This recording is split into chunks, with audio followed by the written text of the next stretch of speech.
é o primeiro episódio. Não fazia sentido começar isto sem começar com a pessoa mais antiga e que mais histórias mirabolantes tem para contar. Zé Silva. Eu conheci o Zé Silva em 2012, como disse. Foi uma das pessoas que me ensinou muita coisa. E quando trabalhámos juntos ensinou muita coisa. E é ele quem vamos entrevistar hoje. Zé, pedia para te apresentares um bocadinho, contares um bocadinho quem é o Zé Silva e como é que chegou ao RIG. Boa tarde. Eu comecei a atividade em 1984 na Companhia de Dança de Lisboa como técnico de palco e desde o início ficou-me sempre inerente o trabalho com cordas, as rolanas, as teias dos teatros. Mas na verdade foi uma paixão automática na construção do espetáculo, porque vivíamos momentos desde uma simples ideia escrita num guardanapo até começarmos a ver os primeiros ensaios, os bailarinos, depois vinha a técnica até chegar à execução do espetáculo. E pronto, isso definitivamente agarrou-me a esta vida. Como eu digo sempre, isto não é uma profissão, é um modo de vida. E pronto, e depois fui desenvolvendo nos primeiros anos sempre muito ligado ao teatro, trabalhei muito com o Filipe Laféria, mas tive sempre uma queda com as cordas, com os escadotes, com as alturas, sempre fui destemido, subir às árvores desde miúdo, sempre fui assim, e pronto, e foi ficando sempre inerente. Depois passei para técnico de iluminação, dediquei-me ao rock a partir de 87, 88, porque pronto, era de onde dava mais dinheiro. O teatro ainda hoje em dia acaba por ser o pobre, embora esteja muito melhor, não é? É sempre. Embora hoje em dia já esteja um bocadinho melhor e tal, mas ainda continua a ser um bocadinho aquém. E pronto, e sempre tive muita atração da coisa do montar e desmontar. E o teatro, passamos lá muito tempo, e aquilo, quando já temos o espetáculo em cena, aquilo acaba-se por tornar um bocado monótono. E a estrada tem esse atrativo, não é? A gente mal acabamos de montar, aquilo é passado um bocadinho, já estamos a desmontar, e atraiu-me sempre aquela coisa de chegarmos ao local, como este, por exemplo, de onde estamos, não vermos nada e vermos tudo a ser construído como se fosse um Lego, e depois às 5, às 6, às 7, quando acabamos tudo, virmos só o depósito do lixo que fica, não é? E sabermos a história que todos nós passamos por ali. Bom, as coisas foram crescendo. Em 95 tive uma proposta, entretanto começava só a ouvir a falar do RIG. Havia uma necessidade extrema de sairmos daquele conceito da Genis, que era super limitativo, não é? Embora já tivesse alguma experiência a montar ground sports, na altura o saudoso Cavaco Malagueira já tinha um, eu entretanto trabalhava na PAE do Mário Crisóstomo, tínhamos comprado um pórtico com torres, que já era uma coisa muito evoluída. E pronto, e cabia-me sempre a mim, inerente, o trabalho com os motores. E também, na verdade, não havia muito mais pessoas que sabiam trabalhar com esse equipamento. Quer dizer, na verdade, a gente íamos apanhando os conhecimentos pelos estrangeiros que cá vinham, os vídeos, como a gente diz. Esta atividade não havia, não é? Como tu disseste, havia técnicos de iluminação, havia técnicos de som, técnicos de palco, mas não havia, como a gente o conhece hoje, não existia, não é? Ou seja, não existia de forma qualquer alguma. pessoa, como tu disseste, que fosse destemida, fazia aquele trabalho. Eu os primeiros trabalhos que fiz não tinha um arnês, fazíamos com os pens, agarrava-me com os pens, às vezes subia com os motores para tirar os pontos, outras vezes com uma corda toda vez puxavam para eu ir lá acima fazer os pontos. As primeiras máquinas que começámos a fazer os pontos eram os bombeiros, as escadas magírios, fazermos os pontos. Mas sim, não havia muitas condições. Aliás, na altura era a Cama das Fitas, era as festas de Lisboa e era o Coliseu. Eram os 3 sítios onde havia possibilidades de montar motores. Okay. Não, portanto, à semelhança de festivais, era a Cama das Fitas e as festas de Lisboa. E o fim do ano na Praça do Comércio também. Eram os 3 eventos em termos de ar livre. E depois era o Coliseu, que lá se ia fazendo algumas coisitas com os motores, que saímos dentro do conceito das varas contrabalançadas e pronto. Depois, na altura, estava na Spot e como responsável da iluminação. E apareceu, eles vieram-me falar se eu estava interessado em ir fazer um curso de RIG na Bélgica, e eu Eu sim, aliás, ainda não tinha aparecido também os robôs. Havia uns primeiros robôs assim que de vez em quando tínhamos que lá dar umas pancadinhas para ele andar, porque ficava ali truc, truc, truc, truc, truc. E começava a aparecer aqueles dos espelhos, os Coemar e os Golden Scans, como tínhamos tido aqui. E eu achei que aquilo realmente fez-me todo o sentido, fez-me luz, porque embora gostasse muito, como ainda hoje em dia gosto muito da iluminação, mas achei que aquilo ia ser uma grande progressão para mim próprio e também que eu podia transmitir isso ao mercado. Porque comecei a ter a visão do que é que ia ser a Expo 98, que a partir daí já se falava da Expo 98. Eu, inclusive, quando venho da Bélgica, chego por curiosidade, chego cá, a primeira notícia que vejo é uma imagem do que é que ia ser o Atlântico, na altura o pavilhão Atlântico, hoje em dia o Altice, pronto, e aquilo deslumbrou-me, logo passado 2 ou 3 dias, fiquei no comboio. O pavilhão da Utopia, não era na altura da Expo? Sim, foi pavilhão da Utopia, exatamente. E tu achas que foi essa altura da Expo que se dá-se o boom geral na área de espetáculo ou não? De certa forma, sim. Porque obrigou as empresas a adquirir mais equipamento, mais recentes, acima de tudo, a formação mais de pessoas, técnicos, tal e qual. A formação de pessoas. Houve ali a formação quer da parte do som, quer da parte do rig, quer da parte do som, quer da parte da iluminação, e um bocadinho dentro da iluminação do rig, que eu felizmente tive o prazer de poder ser o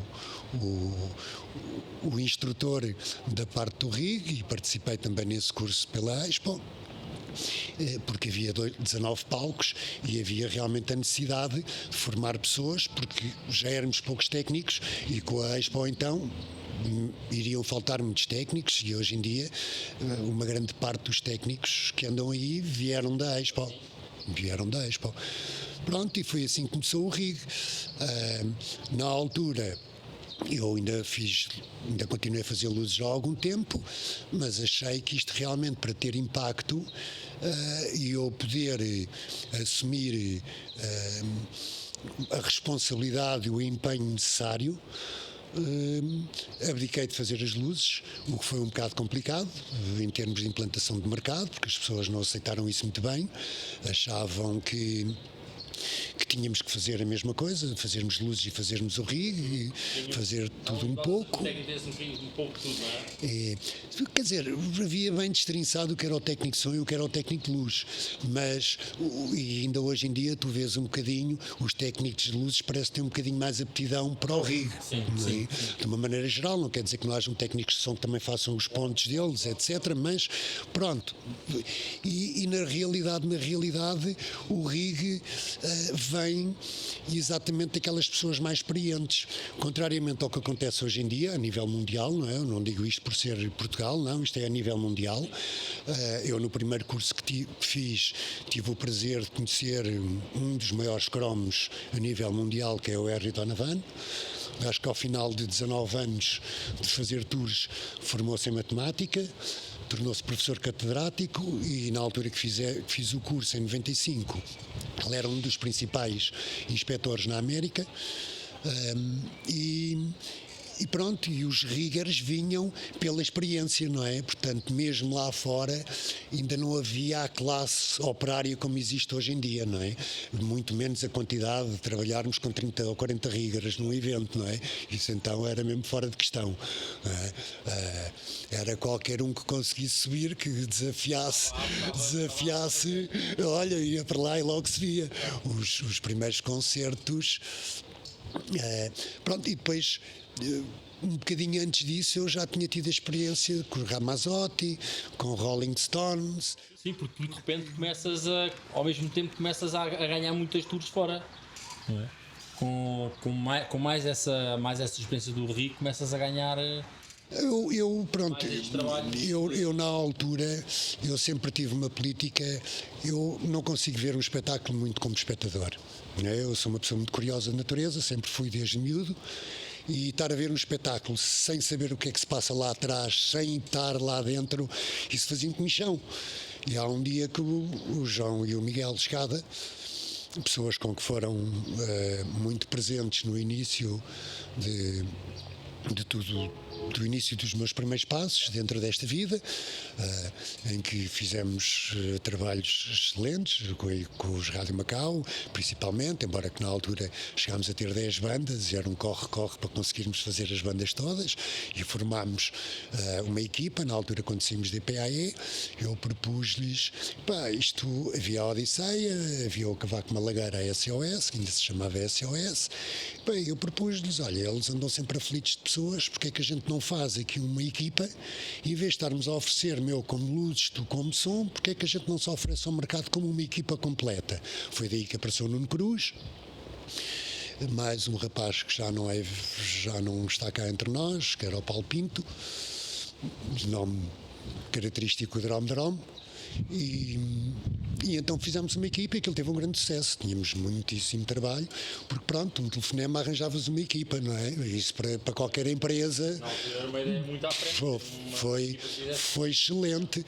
O João Escada era o nosso contabilista, como sempre foi uma pessoa super organizada, então ele tratava da parte dos pagamentos e do coisa, o que foi impecável, porque a gente recebia sempre. Tínhamos um fundo de caixa que tirávamos um bocadinho de cada caixa para termos sempre o dinheiro e coisa. Foi espetacular. Estávamos dois anos assim, em que tínhamos equipamento colocado nas empresas, que aquele caminhão foi, principalmente com o Cavaco Malagueira, foi de onde começámos a trabalhar com um caminhão de tiro.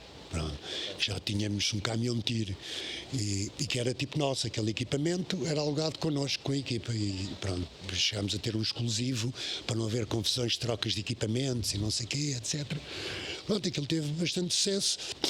E eles então vão-me pescar a casa para ir ver Genesis. E eu, que pronto, teimava para não querer ir ver se não pertencer e não quero ir ver. Já tinha tido assim uma experiência de um estádio também, ter ido ver um concerto que já não me recordo do que, assim também com eles. E a gente andávamos sempre juntos, normal. E eu vou, pronto, eles lá me convenceram, pagaram-me o bilhete, não havia como eu te negar, e pronto, eu fui ver aquilo e disse, não, este é mesmo o último que eu vou ver e que eu não estou lá dentro. O próximo concerto que vier aqui a um estádio, eu vou lá pedir trabalho, tenho que ir lá trabalhar e tenho que ir lá trabalhar. Foi Eros Ramazzotti, foi giríssimo também, um projeto bem giro, com um ground sport, que é engraçado, essa equipa do ground sport. Tínhamos 12 torres, montávamos 12 torres para fazer a cobertura e coisa. O ground sport serviu como uma grid, no fundo. Aquilo era até um projeto bastante engraçado, com espelhos a fazer de robôs que se movimentavam, e depois as luzes de fora, convencionais ainda, é que batiam nesses e fazia. Mas foi muito, muito giro e confesso que foi o espetáculo onde eu vi a maior quantidade de mulheres quase todas perfeitas, aquilo. Mesmo uma coisa de loucura. E entretanto estávamos lá já na desmontagem e começa a ouvir o pessoal todo a dizer, Rolling Stones, vamos sair daqui, vamos para os Rolling Stones e não sei o quê. Eu, nem é tarde nem é cedo, vou acabar este e vou já lá direto ao estádio de Alvalade. E alguém há de me dar trabalho, não é? Se não for um português, vou falar com o bife, não é? Ponto. Cheguei lá, vi lá já conhecia o NEC assim, pouquinho, sabia que era ele que tomava conta, era o NEC e o Gro era uma espécie de sócio ainda na altura, ainda não havia a tapada cru, estava-se ali a dividir, estava-se a formar. Sim. Embora que eles já tinham a capacidade de arranjarem 100 pessoas. Aliás, quando chegámos a Rolling Stones, eles, como fazem os VIPs, não é? Não conhecendo o local, embora que hoje em dia já quase todos conhecem e já há uma informação muito melhor do que era naqueles tempos, não é? Principalmente derivada às tecnologias, que é tudo muito mais fácil. Eles precaviam-se, pediram 140 pessoas de local cruz e chegaram cá, viram que a porta da maratona era maravilhosa, com coisa não sei o quê, abdicaram logo de 40 pessoas. Pronto, eu cheguei lá, vi lá um português a comandar as operações com o pessoal, fui lá falar com ele, e ele não foi nada simpático. Eu disse-lhe a ele, olha, eu trabalho nisto a tempo inteiro, portanto é a minha vida, tenho experiência, e tu contratas aí tantos, não quero tirar o lugar a ninguém, mas tu contratas aí tantos que eu de certeza que também devo ter lugar e que tu também deves precisar de mim. E ele, não, mas eu tenho completo, e depois vim então a perceber o porquê, o stress dele e a antipatia dele, não é? De que, pronto, tinha que mandar 40 pessoas embora, e pronto. E disse-lhe, olha, pronto, então se tu não me des trabalho, o primeiro bife que eu apanhar, vou falar com ele, e ele de certeza que me há de dar trabalho. Pronto, quando vinha a sair, o Neco começa a ouvir, José, pronto, lá veio o Neco falar comigo, explicou-me a situação, olha, coisa, espera aí, coisa. Sim, senhora, pronto. Eu esperei e lá fui. Isto foi em 94. 94. Isto foi antes de eu ir fazer o curso. Portanto, a coisa parece que havia ali um ímã, de certa forma, não é? Havia ali um ímã, era o destino. Entretanto, a Spot tinha comprado 4 Lodestars, não é? Que era uma coisa, o Rolls Royce, ponto final, para mim ainda hoje em dia, não é? Venham lá quem vier e pronto, mas já pode ser um defeito, não é? Porque as coisas é evidente. Toda a gente depende mais para um equipamento ou para outro, não é? Eu, pronto, gosto muito daquele e baseio isso porque é um motor de simples manutenção, muito funcional, muito bem feito mecanicamente e muito simples. Claro que quando a gente começa a trabalhar na parte de velocidades variáveis, as coisas mudam um bocadinho de figura, como é normal, e eles não acompanharam essa progressão. Felizmente tive a oportunidade, quando fui à América fazer o segundo curso, conhecer quem implantou isso, Steve Kendall, com uma empresa que era o Rigstar, que já na altura fez os motores dele, fabricou os motores dele e, portanto, desligou-se entretanto para o Lodestar. Ele tinha a empresa dele e já só alugava equipamento e tinha uns contratos lá com vários pavilhões, de onde ia lá fazer a marcação do chão e dentro das universidades, e depois eles é que montavam tudo. E dava cursos, e ainda hoje em dia dá cursos. Eu gostaria de um dia lá voltar, quanto mais não fosse por carolice, porque foi engraçado, porque fui o único aluno. Ele também não tinha dinheiro para ir fazer férias e a coisa coordenou-se, e depois foi interessantíssimo, porque se tivesse sido, ele fazia mais ou menos aula, turmas de 30 pessoas, e se aquilo tivesse sido misturado, tinha sido uma confusão, e aquilo foi uma aprendizagem para os dois, porque a tonelada lá é um bocado diferente, as medidas e assim, foi muito engraçado e embora tivesse repetido o que tinha dado no primeiro curso, porque foi uma pena esse primeiro curso ter acabado, no segundo nível, portanto eu entrei diretamente no segundo nível, a proposta daquilo eram 4 níveis, mas ficou-se pelo segundo. Eu apresentei justificação, como já tinha experiência, etc, não precisava de passar pelo primeiro nível, e aprendi basicamente a mesma coisa, excetuando um bocadinho as linhas de vida, que lá na América trabalhámos muitas linhas de vida e os conceitos. Lá para eles aquilo já era o standard da segurança, ainda continua a ser. Claro, já nem se falava nisso, não é? Aquilo era normal. Hoje em dia, aliás, essa foi a minha grande luta dentro do pavilhão e que me fez depois realmente sair. Zé, quando é que o RIG explode aqui em Portugal?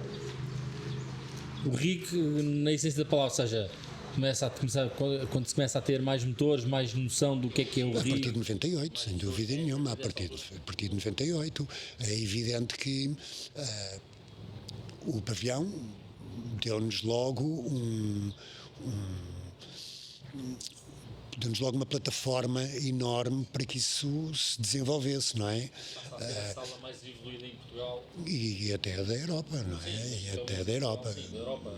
Até mesmo da Europa. Aquele pavilhão tem uma capacidade monstruosa, de uma construção muito bem pensada, em que tem uma história curiosa. O saudoso Mário Ângelo, também já não está cá connosco, um dia chega-se-me ao pé de mim e diz-me: pá, aquilo, estão lá a fazer o pavilhão. E aquilo tem lá uns pontos que dá para 500 quilos cada ponto e coisa. Eu fiquei assim, 500 quilos? Não pode ser. Eu, a partir dessa altura, como ainda há bocadinho estava a dizer, quando cheguei cá e vi essa notícia, comecei a frequentar aqueles terrenos e a ir vendo o que é que se lá. Depois fizemos as 1001 noites, que foi as limpezas dos terrenos, com gruas e com contentores, pronto, e começou-se a ter muitos concertos como promoção para a Expo 98, tudo ligado à Expo 98. E eu comecei cada vez mais a ir vendo a construção do pavilhão, portanto, eu comecei a ver desde as primeiras estacas na lama, até aos pórticos no chão, a formação dos pórticos no chão, meti um capacete, metia as mãos assim atrás das costas, via para ali acima com um grande speed, tal e qual. Eles olhavam assim para mim muito estranhos, mas quem é que será aquele? Eu não perguntava nada a ninguém, não dizia nada a ninguém. O Nando, que era o meu companheiro e foi o meu companheiro de luta durante muitos anos, e foi uma pessoa, uma chave, uma peça do xadrez fundamental, e ele não conseguia, não tinha lata, e ficava cá à minha espera, e eu queria para ali acima, via, pá, estava com aquela coisa, não pode ser, então eu tinha visto os pórticos cá, enormes, não é? Porque aquilo lá dentro não parecem muito grandes, mas cá embaixo no chão, ou quando a gente está lá pendurados neles, aquilo, quer dizer... Eu tenho essa felicidade, como tu tiveste, de trabalhar lá há muito tempo, eu também faço lá bastantes trabalhos, e aquilo realmente é massivo, quando tu andas por cima lá naqueles pórticos, naquelas cadeiras, naqueles corredores, é que tu tens noção o que é uma coisa daquelas, uma asna daquelas de madeira, que é impossível abraçar, aquilo cá de baixo, aquilo parece, mas quando chegas lá acima aquilo Tem 4,5 metros. É massivo, é uma coisa massiva, repetida pelo pavilhão todo, não é? Exatamente. Portanto, aquilo dá 600 e qualquer coisa toneladas, agora já não está bem presente, sendo que os três últimos, não é, de cá atrás são na casa dos 65 mil quilos, não é? Portanto 65 toneladas, o que é para uma capacidade de suporte muito pouco vistas aí nos pavilhões da Europa, não é? Não. Depois, pronto, as coisas foram crescendo nesse sentido. Eu, entretanto, ganhei contacto com a Stageco, comecei a ser contratado pela Stageco diretamente. Das primeiras contratações que tive para trabalhar na Expo foi através da Stageco e dessa Spot, com a montagem de umas telas a decorar os pavilhões da FIL, agora da FIL, e pronto, e o crescimento começou a vir daí, embora que eu, a partir de 95, abdiquei então de fazer as luzes, fiz uma proposta à Odisseia que tinha 16 berlindes, portanto eram os únicos que eu podia apresentar uma proposta, fiz-lhes a proposta de, olha, aquilo era assim, aquilo não havia manilhas, depois havia 6 cabos para 10 motores e pronto, uns aços assim tamanhosos e faltavam as medidas, pronto, aquelas coisas, não é? Normal. E eu disse-lhe, olha, eu faço a manutenção aos motores, vou arranjando os acessórios, fico os motores em minha posse para eu poder explorar e para eu poder trabalhar. E você até aos 16 motores não paga, não é? Mas tudo o que for acima dos 16 motores, fazemos um preço simbólico, não é? Pronto, uma espécie de parceria, e a coisa começou através disso. Não. Entretanto, na primeira oportunidade, comprei 16 berlindes para juntar, porque conseguia juntar 8 da Alfason, mais 8 de Malagueira, mais uns 4 do Pedro de Tomé, e comprei os primeiros 16 motores para conseguir já fazer uma quantidade, fazer assim 24 motores e tal, tudo o mesmo. E construí um comando, porque só havia comandos para 4 motores, não é? Então construí um comando que foi engraçado na minha ideologia e ainda teve algum sucesso. Depois não teve caminho, mas na altura funcionou e já conseguia carregar nos botões e aquilo subia. Chegámos a fazer chutes com aquilo a subir e a descer e coisa, aquilo era... e pronto, e depois na primeira oportunidade comecei a investir nos Lodestar. Eles, quando me apresentaram aquilo na Spot, queriam que eu desse-me a propor, ou fazia 3 anos de contrato, ou eu pagava ao meu rig, coisa e não sei o quê. Eu disse logo, pá, não, eu prefiro pagar, fico-lhes agradecido ainda hoje em dia. Eu gostava de esclarecer isso, porque houve sempre a temática de muitos me pagaram o curso, não é? E eu disse-lhes, vou-lhes ficar eternamente agradecido por me ajudarem. E eu fui pagando aos bocadinhos, ainda fiquei lá a trabalhar depois durante os meses até acabar e de pagar o rico, não foi assim tanta coisa, foi mais o hotel do que o curso em si, não é? E pronto, e foi assim que tirei o primeiro. O segundo, quando fui à América, foi aquela coisa sempre de, eu quero saber mais, quero ter a certeza daquilo que sei, e um certificado americano é sempre um certificado americano, e mais tarde vim a provar que realmente um certificado americano é um certificado americano. Pronto, e foi assim. Foi, de certa forma, acabou por ser tudo muito natural.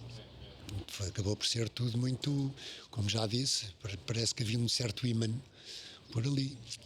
Zé, tu estás um bocadinho afastado do Rio agora nos últimos anos, pelo menos já não te via, se não fosse agora isso, já não te via se calhar há 3 ou 4 anos.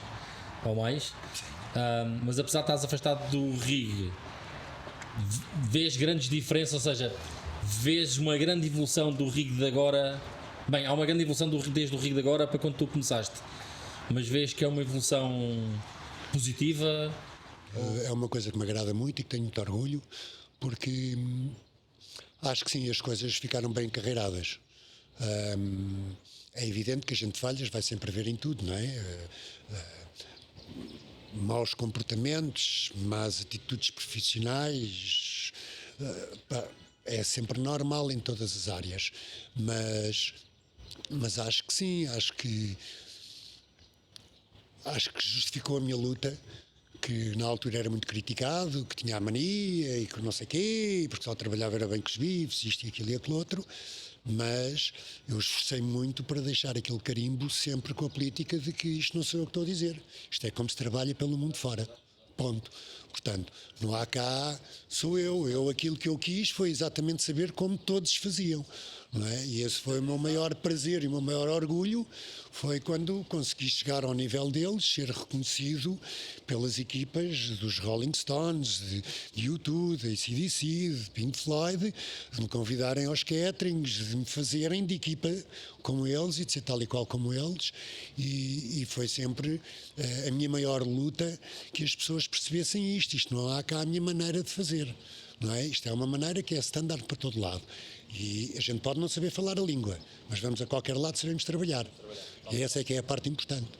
Eu acho que isso sim teve uma grande evolução. Claro que há coisas que eu ainda gostava de participar, há coisas que eu acho que ainda podia ajudar a ser melhor, mas vejo um caminho bastante positivo. Isso que eu te ia perguntar, saudades? Sempre, muitas. Sempre. E mais do quê? Porque tu, na verdade, como tu dizias, tu vens de iluminação, não é? Fizeste parte do Corpo Nacional de dança. Eu sei, por conversas que nós tivemos, tu tens uma maior paixão até pela criação do espetáculo em si. Essa é a maior saudades que eu tenho. A maior saudades que eu tenho é exatamente, e eu aí ter-me afastado do RIG, é exatamente isso. Começarmos a ter uma ideia, tal e qual como eu fiz, com o MIMPI, de que criei um espaço, na altura era chefe de setor na Alfason, e o pouco o que ganhava dali tirava para investir na criação de um espetáculo, na criação de um grupo de criação de espetáculos, não é? E criei esse MIMPI, complicado, porque foi um espetáculo, é um espetáculo completamente aéreo, que ainda hoje em dia ando a lutar para ver se consigo descentralizar pelo país todo, e gostava de levar a teatros, porque a concepção era levá-los a teatros, tal e qual como comecei. Eu, o primeiro ano, fizemos 120 espetáculos. Não é? Nos teatros, nos cineteatros, que não têm as condições que têm hoje em dia, não é? A gente chegámos a Lamego, puxámos o pano de boca e aquilo cai-nos o contrapeso, abre um buraco no palco. Pronto, montes de histórias. Aqui em Tomar, aqui bem perto, tínhamos um pano de boca que tinha 80 anos que não se podia mexer. O palco, para além de ser Minorca, não se podia mexer, que aquilo desintegrava-se. Aquilo foi montes de peripécias. Hoje em dia as condições são do dia para a noite, não é? Do dia para a noite, não tem nada a ver. Os montes de teatros todos mecanizados, já não apanhas quase várias contrabalançadas e muito mal explorados, infelizmente. Muitos deles estão quase cá às moscas. E por isso, as saudades principais que eu tenho, os mais que eu tenho, é exatamente isso. Embora já tivesse realizado o sonho, mas era o que eu gostava de estar a fazer com mais velocidade. Estou ligado, pode não parecer, mas continuo ligado. Deixa-te perguntar, estás com algum projeto neste momento? Sim. Estás a viver em Coimbra, não é? Estás a viver em Coimbra já há uns 3 anos, pelo menos? Sim, há 4, vim um bocadinho antes da Covid, um mês antes da Covid. Olha que sorte. Foi sorte por um lado e azar por outro, não é? Porque depois apanhas tudo isto fiquei aqui completamente fora d'água, não é? Sem conhecimentos, sem amigos, por assim dizer, sem família, sem nada, numa altura que foi complicada, muito complicada para todos, não é? E na nossa área então foi mesmo ao zero, não é? E foi muito complicado para toda a gente. De vez em quando vou fazendo o rio, por mim nunca me vou deixar de desligar de nada. Se tiver uma oportunidade para fazer luzes, com todo o gosto vou fazer. Como fui fazendo ao longo dos anos, de vez em quando, com a história dos DJs, que eles não queriam fazer os DJs, que era até às 500, eu como estava lá o dia sem fazer nada, então eu faço os DJs, pisca-pisca e coisa, era giríssimo.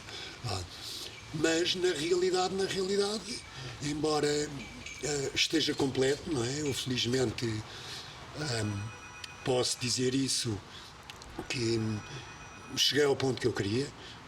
A minha ambição foi sempre conseguir trabalhar ao nível internacional. Não é? Ser reconhecido por isso, sentir-me à vontade por isso, não ter problemas de ir a qualquer parte do mundo e saber o que é que tenho que fazer e saber onde é que estou e identificar-me. Mas o sonho disto foi sempre criar um grupo, fazer um grupo de criação de espetáculos. Ok. Zé, histórias. Tens mais histórias? Tens histórias mais engraçadas do rock ou do teatro? Onde é que deixam mais histórias mais engraçadas? É muito difícil dizer. Olha, tenho uma para começar do início. A primeira vez que venho aqui ao Gil Vicente, com a Companhia de Dança de Lisboa, acabámos o espetáculo. Eu, como fazia sempre o trabalho da teia e das varandas, vou tirar uma corda, olha, cai de uma varanda para a outra. E ainda hoje em dia, fui lá há pouco tempo, está lá um senhor que me conheceu logo. Muito giro. Aqui a história, como te contei ainda há pouco, de chegarmos aqui para fazer na Cama das Fitas e estava tudo inundado, não conseguimos fazer o espetáculo, tivemos que voltar 2 dias depois. Tive também aqui em Coimbra um grande prazer de pendurar 4 bailarinos a fazerem dança vertical na Torre da Cabra, um símbolo de Coimbra, inacessível, completamente inacessível. Eu consegui conquistar o arquiteto e ele adorou o meu trabalho. A solução que eu arranjei para conseguirmos implantar no meio dos sinos um beiral para eles poderem pendurar, contrabalançado com uma janela pela torre toda presa com cintas, e foi muito engraçado. E as histórias depois vão surgindo com a conversa, porque é difícil assim. Sim, são tantas, não é? Tantas. Olha, quando inaugurámos aqui este palco atrás de nós, aqui da queima. do Queidódromo, que agora se chama Praça da Canção, infelizmente os engenheiros e os arquitetos e os técnicos não se comunicam muito, e então fizeram ali um palco com uma cobertura, que a cobertura até é boa, tem uma boa capacidade e uma boa altura, mas a zona de trabalho é horrível, não é? Aquilo a gente tem que andar lá de joelhos, e aquilo tem uma rede altamente cortante. Eu trouxe na altura um personagem que é o Thor, e fui comprar umas joalheiras, porque aquilo a gente ficávamos com os joelhos todos desgraçados, porque a minha tática era andar de joelhos, ele decidiu que era andar assim com o rabo no chão. Isto ao fim do festival não conseguia sentar em lado nenhum, tinha o rabo todo cortado daquilo. Depois lá decidiram, passado uns anos, meter um tapete de borracha para se conseguir, e hoje em dia faz com cherry picker, não é? Cherry picker. Pronto. Umas atrás das outras. Por acaso até é pena, porque o palco até tem uma altura porreira para se fazer e tudo, só tem esse handicap. Mas pronto, é assim, não é? É assim. Zé, dicas que tu gostavas, quando começaste, foste dos primeiros, dicas que tu gostavas de ter na área do RIC, gostavas de ter recebido, que não recebeste, claramente, porque foste um dos pioneiros, e que hoje em dia podias dar a quem está a iniciar, porque está muita malta, já está mais alguma malta a iniciar-se no RIC. Hoje em dia o RIC já não é só daquela meia dúzia que existia, já existe mais umas pessoas. Tens algumas dicas que queiras, que achas que são importantes para quem está a iniciar? O RIG tem uma coisa que foi sempre o que eu senti muito no RIG, nos faz desligar um bocado disto, como eu já disse, de um modo de vida. Porque nós somos muito importantes, somos os primeiros a entrar e os últimos a sair, mas durante a ligação com os artistas há muito pouco, não é? Exatamente. Porque raramente temos um bailarino para pendurar, é muito raro termos uma interveniência direta, embora cada vez mais vai havendo, mas pronto. E esse é o conselho que eu dou aos mais novos, no fundo, não é? É verem isto não só como um ganha-pão, não só como uma coisa engraçada, mas sim como uma coisa de uma carreira, uma coisa de uma vida, de um trabalho de muita responsabilidade, que eu acho super aliciante, porque é dentro do espetáculo a área que te dá a capacidade de criares tudo e mais alguma coisa em qualquer parte, não é? E isso foi o que me atraiu, foi aquilo que eu vi. Isto vai-me dar as soluções, seja com gruas, com andaimes, com o que for, a gente tem solução para fazer os pontos, para criar a caixa mágica. Tal e qual. Pronto. Isso foi realmente aquilo que eu vi no RIG. E dizer aos mais novos que tenham realmente o contacto daqueles 30 segundos, por vezes, não é? Que tu carregas no botão e que tens a vida de um bailarino, ou que tens 50 tónus de carregar ali a movimentarem-se, ou por cima do público, ou por cima dos artistas, e perceber a adrenalina, que é realmente o momento do espetáculo, não é? Pronto. Porque isso é a parte que foge um bocadinho, tal como há nas luzes e no som, não é? Que estamos a tempo inteiro. O RIG foge um bocadinho aí. É isso que eu ia dizer, não é? E às vezes isso faz durante o espetáculo. Se faz com que as pessoas vejam aquilo apenas também só como um trabalho e tal e coisa, e não tenham aquele tal bichinho daquele momento. Exato. Não é? Por isso talvez tenha sido tão difícil. A área do RIG foi que talvez em termos técnicos, desde que eu conheço, desde que eu faço RIG, é que menos pessoas recebeu, menos técnicos formou.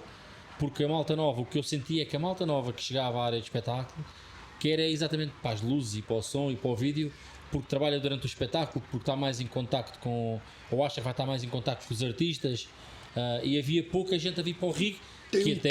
Tem um bocadinho a ver com isso, sem dúvida nenhuma. E até é um trabalho mais pesado, porque há muitas vezes, sabes melhor que eu, que vais fazer um espetáculo e tens que ir antes para montar um pré-rig. Desculpa aí discordar um bocadinho, porque a gente praticamente não carrega caminhões, ok? Não levamos uma carga horária como leva um técnico de som e um técnico de som. Tens a parte do ferro, que era o que afastava muita gente. Pronto, o que tens é a sujidade, não é? Porque a gente suja mais as mãos.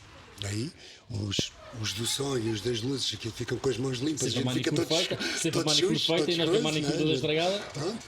E depois tem a outra parte que é precisamente essa. A gente, quantas vezes? Vamos lá, fazemos 4 horas, 5 horas. Aula, vem cá à noite desmontar. Depois à noite, e uma pessoa fica ali partido. Não é? Vai para casa, mas depois à noite tem que vir, e depois se for preciso já nem vê o espetáculo, nem coisa. As coisas estão bastante melhores. Já há várias empresas que têm os motores de velocidade variáveis, já há mais construção de palco, que era uma coisa que não existia, não é? Também já há uma preocupação em termos de decor que não existia. Antigamente era o som e as luzes, em especial o som, não é? Que era o som é que era o tudo, as luzes, pronto, os pirilampos e tal, e depois lá começaram a aparecer uns panos de fundo e não sei o quê. Hoje em dia cada vez eu vou vendo mais, não é? A preocupação do decor, o movimento, haver um espetáculo preparado e coordenado entre não ser só o cantar e não ser só o som, porque um espetáculo é uma coisa visual, não é?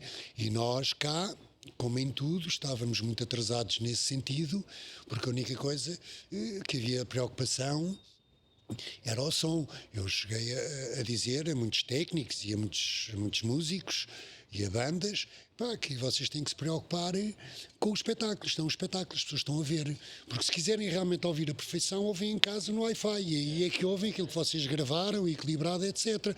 Portanto, num espetáculo que a gente está a ver ao vivo, o som por vezes não ser o mais perfeito, para mim, como público, não é aquilo que me preocupa mais. Mas tu ires ver um Rolling Stones em que o homem com aquela idade corre 80 metros de boca e não para durante 3 horas, uma pessoa fica de boca aberta. E com explosões de pirotecnia, e com cenários insufláveis a subir, tudo a mexer. Uma vez participámos, tínhamos que fazer ele assim com a guitarra a tocar, com o insuflável enorme, a mandar lá para baixo. Portanto, hoje em dia tenho reparado que cada vez há mais essa preocupação, há mais essa construção, talvez também um bocadinho a começar nos chutes, não é? Como banda de top. Sim, será das bandas que temos produção própria. Foi a que começou a ter o primeiro princípio de preocupação com isso. E também muito pela mão do Nuno Várzea, de lhes impor um bocadinho essa mentalidade, não é? Porque é mesmo a realidade, é assim que se ouve lá fora. Aqui as pessoas querem te ver, querem ver um espetáculo agradável, não é só ouvir um espetáculo agradável. E sentes que a nível geral, não só no RIG, já nos podemos equiparar internacionalmente com... Há muito tempo que nós temos para já um parque de equipamentos, não em quantidade, mas de qualidade igual a deles. Falamos a mesma linguagem. E em termos de mão de obra, vamos assim dizer, não é? Em termos profissionais, estamos acima de muitos países mais evoluídos do que nós. Nós somos muito bons a trabalhar. E a verdade é que quando algum português vai para fora, vem sempre bem referenciado. E isso, quando mais tu vais uma lá vez, fora, dizes, tenho que referir uma história, não é? Os primeiros, quando viam a história das duas manilhas, duas manilhas, então para que é isso? Duas manilhas, aquilo só uma, pronto. Portanto, e aí foi uma luta muito grande, não é? Uma luta para lhes conseguir implantar, porque depois chegou uma altura, eu comecei a ter que trabalhar e isso já vinha no processo, portanto, eu no primeiro curso. O Mark Armstrong tinha tido uma empresa e na altura já abordávamos o assunto que a cena do RIG eram 5 anos de expansão. Ao fim de 5 anos nos mercados as empresas começavam a adquirir os seus equipamentos, portanto eu sempre tive essa preocupação e ao mesmo tempo essa luta, porque eles era uma manilha por motor e eu dizia-lhes não, por um ponto são 5 manilhas, estás maluco e não sei o quê, olha, tem que ser Crosby, não pode ser aquelas do Castré e não sei o quê. Portanto, felizmente, e isso é um orgulho, que as coisas ficaram marcadas, standardizadas, principalmente naqueles que são os riggers para dar continuidade ao trabalho. É natural que depois hajam as empresas, perdoem-me as empresas mais pequenas, mas é como eu digo, está a primeira divisão, a segunda e a terceira, não é? E é natural que as primeiras estejam mais à frente, mas as segundas têm que acompanhar, não é? Então vão perder o barco, claro. Portanto, e hoje em dia as empresas têm, quase as empresas de equipamentos que eu conheço em Portugal, também já têm uma grande secção de RIG, não é? Porque foram se preocupando ao longo dos anos em adquirir equipamento, pelo menos o básico. É que há necessidade, não só em termos de potencializar a sua oferta e responder à solicitação dos clientes, mas, quer dizer, eles também têm a preocupação de estarem seguros, não é? E de não terem problemas. Pronto. E de conseguirem fazer as coisas como depois veem os outros a fazerem, não é? Mais rápidos, mais profissionais.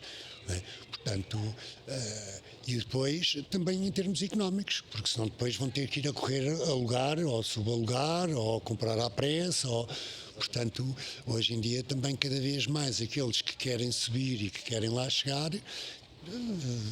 lá está, as tecnologias as permitem-nos, a gente só não sabe quem não quer, não é? Não custa nada, fazemos clique, clique, clique e já está, e sabemos tudo, não é? Antigamente não, tínhamos que viajar, tínhamos que conhecer alguém, tínhamos que falar uns com os outros, ou mandar vir um livro, exato. E hoje em dia não, hoje há tutoriais para tudo na internet. O maior nosso amigo é o Google, não é? Como muitos dizem, portanto, pois agora é o YouTube. Vai ao YouTube e aparece alguém a ensinar, tudo. É verdade. E achas que isso é uma vantagem? Claro. Essa facilidade de ir a um YouTube ou não deixa de ser preocupante, não deixa de ser um perigo também, porque há sempre aquele excesso de sabedoria, não é? Quem está deste lado do ecrã tem que saber aferir se a pessoa que está a ensinar está credenciada para tal, não é? Porque é o que estás a dizer, há um excesso de sabedoria e qualquer pessoa faz um tutorial na internet a ensinar a fazer... Isso infelizmente é o nosso país, não é? E isso passa-se em todo lado. O que paga é o que sabe tudo, não quer dizer que seja o patrão, não é? O que paga é que sabe tudo, não é? E essa mentalidade ainda vai perdurar, não é? Não há nada a fazer, somos assim em todas as áreas, não é? Por isso eu costumo dizer, há mecânicos há poucos, mecânicos há muitos, não é? Muitos mecânicos, qualquer um pega num carro e sabe, não é? Mas mecânicos há muito poucos. Tal e qual. Pronto, e isso é assim tudo. E aliás, eu tive a oportunidade de ver que isto não somos só nós, não é? Eu cheguei à França a fazer a turnê com o Filipe Laféria um mês seguido e na altura apanhámos uma equipa de franceses que aquilo foi complicado, não é? E eu achava que ia daqui para uma coisa que já era super evoluída e estavam aquém, muito aquém. Chegaste lá e viste que afinal, isto ir ao estrangeiro. Foi tipo rei. Aquilo passado o segundo, o que eu disse era já dominavas Jesus. o local. E eles, aquilo por acaso, os local crews foram viajando por vários sítios que a gente fizemos, inclusive a Suíça. Fui apanhando-os várias vezes e eles eram logo os primeiros. Aquilo, ai Jesus, o capitão, e pronto, e era assim, na altura era o que muitos bifes me chamavam, o capitão, porque a gente não tínhamos rádios, não é? Portanto, eu tinha que andar sempre a falar lá para cima e falar alto, sempre aos gritos. E eles, então, pronto, era o capitão. Não. Zé, vais-te manter por Coimbra? Como é que é? Eu sei que normalmente não se. Não é normalmente. Tu não és assim de fazer projetos muito lá longo, mas a tua vida para já passa por Coimbra. Para já neste momento sim, estou em Coimbra. Tinhas-me falado off the record que havia aí um projeto em Coimbra. Queres falar disso? Podes falar disso ou não podes falar de nada disso? Sim, não tem problemas nenhuns. Estou a trabalhar exatamente para aquilo que eu quero. Vamos fazer a comemoração dos 137 anos da Associação Académica e contar a história e pronto, e tive um convite para criar o espetáculo em que já apresentei. Estou numa fase de recolhas de imagens e diálogo para a voz off e vamos começar a partir do princípio do mês a começar a pôr em palco para novembro estar pronto e fazermos. Portanto, está apontado para estrear em novembro. Em novembro, 2 de novembro. Boa. Ok. Zé. Entretanto, pronto, há aí mais umas coisas. Umas mexidas. Mais umas coisas. Essa coisa. Mas não estás completamente invalidado se aparecer uma coisa grande que precisem do Zé Silva voltar à carga. Claro que sim, estou sempre disponível, ainda me sinto com saúde, não é a mesma que tinha há 20 anos, claro, mas não tenho problemas nenhums para vestir um arnês e ir lá à grid ou meter-me numa máquina, não sei o quê, não. Ou, quanto mais não seja, ir ensinar aos mais novos como é que se faz. Exatamente. Faz falta às vezes. Acompanhá-los, nunca tive pretensões de ser professor ou de dar, não tenho problemas também, já participei, fiz várias aulas na produção da parte do rig e coisa, mas nunca foi uma visão que eu tivesse. Estou aberto a um convite, tenho todo o prazer, todo o gosto, mas não é muito uma coisa que eu quero investir, que eu quero estar debruçado. Concentrei-me, como te disse, na descentralização desse espetáculo do MIMPI, que não é fácil, é um espetáculo complicado, pronto, porque quer seja em termos artísticos, quer seja em termos técnicos, e depois o principal de todos em termos financeiros, porque não é uma coisa barata, não é? Levar aquilo para a estrada. E depois da crise da Covid, as coisas ainda ficaram mais complicadas, os investidores estão muito mais retraídos, não é? Para apostarem, não é? Para arriscarem. Querem arriscar só em coisas que são certas. Querem ter certo. É normal, não é? Normal. Mas pronto, quer dizer, todas as pessoas com que eu falo adoram aquilo, gostam muito do espetáculo e acham a ideia fabulosa. Eu tentei, acima de tudo, mais uma vez, apostar na saída profissional daqueles que saem do Chapiton e daquelas escolas de artes circenses que depois não têm saída profissional, não é? Pronto, e foi essa um bocadinho a minha visão de criar aquele tipo de espetáculos. Na altura foi baseado numa trilogia para a gente poder dar continuidade. MIMPI quer dizer sonho. E pronto, e aquela primeira parte foi a parte daquele sono rápido que a gente tem quando está nas insónias, e depois queríamos desenvolver uma segunda parte, a entrar dentro do REM ao fim das 3 horas de sono, e pronto, desenvolver um tema que tem pano para mangas, que é o sonhar, não é? Exatamente. Que não há limite. Não tem limite. podemos criar tudo e podemos misturar tudo, que era assim que eu gostaria de ter um grupo, não é? De todas as áreas, desde o fado, ao rock and roll, à dança, aos acrobatas, pronto, isso tudo, um bocadinho à imagem do Cirque du Soleil, que no fundo, uma coisa que eu acompanho há muitos anos, muito antes deles cá virem e de só ouvir-me falar deles, eu já tinha muita atenção naquilo, exatamente por isso, porque misturava entre os acrobatas, os ginastas, os cantores, os músicos, os atores, não é? Os artistas circenses, pronto, tudo. É a partir dos espetáculos mais completos do mundo, em termos de artes? Sem dúvida, sem dúvida. Claro que há outras companhias idênticas nos mesmos espaços, mas acho que eles foram os fundadores. Não sei se sabes bem da história, mas os primeiros anos aquilo era uma carolice, não é? O fundador era artista, não é? E depois, pronto, só como artista aquilo não chegava e passavam fome e tinham que ir para as montanhas fazer espetáculos. Pronto, e ele lá arranjou um magnata, mesmo ao estilo americano, não é? Em que acreditou nele e o ajudou a fazer o Cirque du Soleil e a dar a dimensão que ele tinha à visão. E a dimensão que tem hoje, que é uma coisa gigantesca, que é uma companhia que usa uma máquina alucinante, muito longe se calhar do que ele tinha sonhado.